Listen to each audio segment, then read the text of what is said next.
Hai, selamat pagi, siang, sore, dan malam untuk teman-teman yang nonton video ini. Pada video kali ini, kita akan membahas biomembran. Langsung saja yuk kita bahas. Namun sebelumnya, izinkan saya memperkenalkan diri. Nama saya Afrilisa Nurrosi Fokus Verizon dari kelas pendidikan biologi B 2019 tahun 2019. Nah, langsung aja yuk kita bahas sama-sama tentang biomembran. Jadi yang akan kita bahas pertama-tama di sini adalah tentang plasma membran. Plasma membran ini tersusun atas lipid dan protein.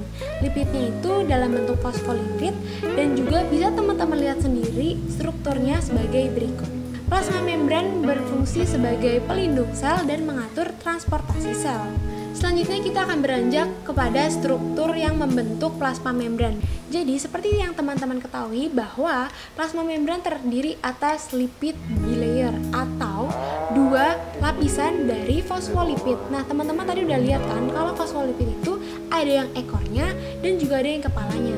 Nah, kalau kalian lihat di gambar ini, jadi itu mereka itu tersusun atas dua layer atau dua lapisan. Dan di sela-selanya terdapat juga glikogen yang berikatan dengan protein disebut glikoprotein, ada glikogen yang berikatan dengan lipid disebut glikolipid, dan juga ada berbagai macam bentuk-bentuk lainnya seperti kolesterol yang berada di antara lipid, terus juga terdapat alkohol yang berada di antara fosfolipid. Alkohol ini berfungsi sebagai pengaruh fluiditas membran sel yang mana semakin fluid maka semakin bagus. Berikut merupakan struktur dari fosfolipid. Tadi sudah dibahas sama-sama bahwa fosfolipid itu terbagi atas kepala dan ekor. Kepalanya itu bersifat hidropolik dan ekornya itu bersifat hidrofobik. Di gambar sebelah kanan ini merupakan berbagai contoh dari pergerakan yang melintasi plasma membran. Berikut merupakan peran dari membran protein.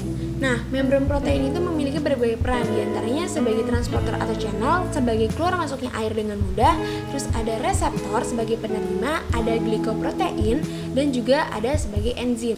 Misalnya contoh pada enzim, seperti denilat siklase dan juga NAK ATPase. Kita lanjut ke slide berikutnya. Ini merupakan perpindahan sel dan molekul. Jadi sel dan molekul yang melintasi membran plasma memiliki berbagai macam jenis. Di antaranya adalah transport aktif, transport pasif, endositosis, dan eksositosis. Yang pertama merupakan transport pasif. Transport pasif terdiri atas 3 jenis juga. Ada osmosis, ada difusi, dan juga difusi yang terfasilitasi. Pertama ada difusi. Pergerakan difusi dipengaruhi oleh konsentrasi.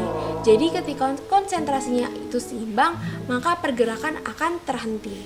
Yang kedua ada osmosis. Osmosis sendiri memiliki 3 muatan atau 3 keadaan. Ada yang hipertonik, ada yang isotonik, dan ada yang hipotonik. Di gambar merupakan contoh dari sel darah. Ketika sel darah mengalami dehidrasi atau krenasi, maka keadaan sel darah itu hipertonik karena mengalami pengkerutan. Namun ketika normal akan mengalami yang namanya isotonik. Selanjutnya ada hipotonik. Hipotonik merupakan keadaan ketika sel darah kelebihan air.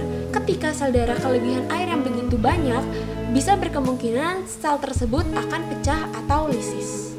Berikutnya merupakan transport aktif. Jadi transport aktif merupakan gerakan molekuler yang membutuhkan energi. Selanjutnya ada endositosis. Endositosis merupakan keadaan ketika vesikel dari plasma membran mengerut ke dalam. Ini tuh dibagi dua, ada fagositosis dan pinositosis. Yang terakhir adalah eksositosis. Semoga apa yang sudah saya sampaikan dapat bermanfaat.